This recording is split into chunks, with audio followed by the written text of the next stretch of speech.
They have shared standards and expectations. We have to be able to look at things in the same way and understand what good enough looks like. The gap appears usually between what I think might be an 8 out of 10, so I'm happy with it, and what someone else looks at and thinks it's a 6 out of 10. That's where the real gap exists. If I looked at it and I thought it was a 4 and you thought it was a 2, we'd both conclude that was not good enough. But there's this grey area between about 8 and 6, where if it's a 6, it's not good enough, if it's an 8, it probably is. So we start asking ourselves these questions. Is everybody actually running as hard as they can? Does everybody care as much as I do? And if I'm working this hard, there might be a point in time, if everyone else is down here, where I think, oh, what's the point? I'll just back off to here. And then everyone else around me goes, oh, that's okay then, we'll just back off to there then. And then you back up, oh dear, oh dear, oh dear, oh dear, oh dear. That's only going in one direction. Here's another little group of footballers I worked with. This particular team, we actually started our pre-season pretty well.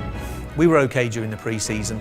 We got into the start of the season, we won a few, we drew a few, we were doing okay.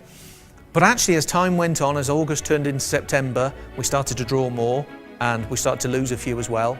And as we came into October, by mid-October, we weren't drawing very many and we were losing the majority.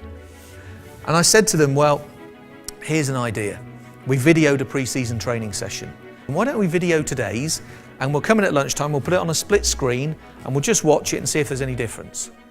So we did, we videoed it, we came in at lunchtime, looked at it, and their jaws hit the floor.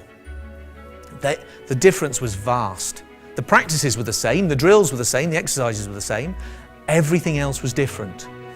The quality was different, the intensity was different, the precision was different, the accuracy was different, the amount the players cared was different. And the problem is we hadn't noticed. We hadn't noticed the slide. So the players had eroded the standard by what to us was an invisibly small amount every day. It's not invisible. The bacteria on our hands aren't invisible, but we need a microscope to be able to see them. We only noticed it when it became a result, but that's too late. It's too late. You need to know what it looks like and sounds like in the moment, when it's happening, in order to police it. I've also learned from really world-class coaches, they don't wait until the standard drops before the alarm bell goes off. If the standard doesn't rise by a significant amount, then the alarm bell goes off. The All Blacks coach, a guy called Steve Hansen, said to the media after they'd just beaten Australia in Australia by about 40 points, he said, we need to get 15% better by next week. And the media went, what? You've just won by 40 points against the third best team in the world. He said, yeah, we need to get 15% better within a week. Now, they've only got about 5 days training. He knows he's looking for about 3% a day. He knows that if he's not getting it, the alarm bell goes off.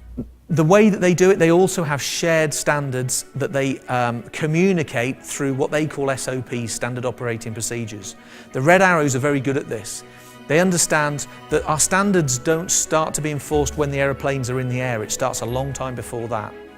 It starts with understanding what a good briefing looks like, what a good debrief looks like, what a good meteorological report looks like, what checking your aeroplanes properly and taxiing out to the runway should look like. So the standards are enforced way before we get the aeroplanes into the air. Here's the third one. They have a total appreciation for each individual.